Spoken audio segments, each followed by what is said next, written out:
you can understand, like from Joseph Smith's perspective, he was just given all of this information. Of course, he didn't know for certain it was true from his own experience. And so he trusted the spirits that were giving him this information, believing those spirits to be connected with God and connected with myself. Unfortunately, much of the information was not true, and unfortunately, they weren't connected with God and myself, except through occasional connections that they had when they were in sincere place of desiring truth or desiring love. So I've met many of them since, and I've had discussions with the founders of the Mormon religion in the spirit world who talked to Joseph Smith, and many of them have now found the truth since. But at the time, they channeled information that was a mixture of truth and error to him, and he accepted it because of his openness to accepting it.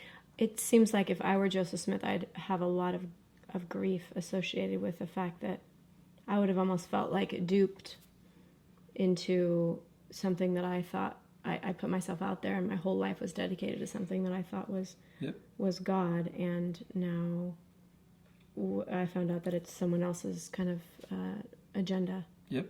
Every single person who has ever been used by a group of spirits in the same manner that Joseph Smith has been used usually goes through that emotion where they feel, duped or misrepresented lied to.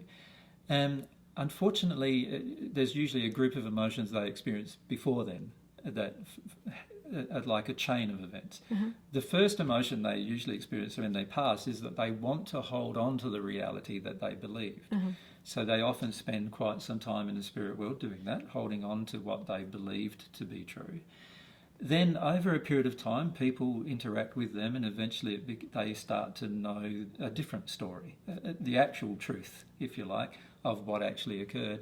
And Joseph Smith now knows the actual truth of what has occurred to him.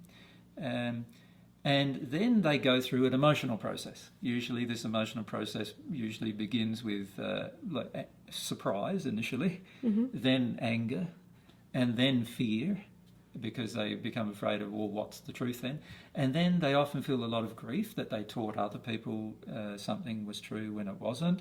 And then they feel a deep desire generally to correct that untruth.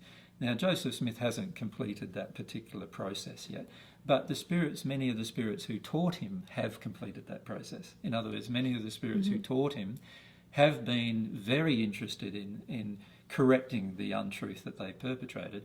And this is one of the reasons you and I are having an interview. And I find actually many Mormons are open to new truths as a result, because there are a group of celestial spirits now who used to be of the Mormon faith on earth, who have learnt the truth and therefore want to share that truth with other Mormons as well.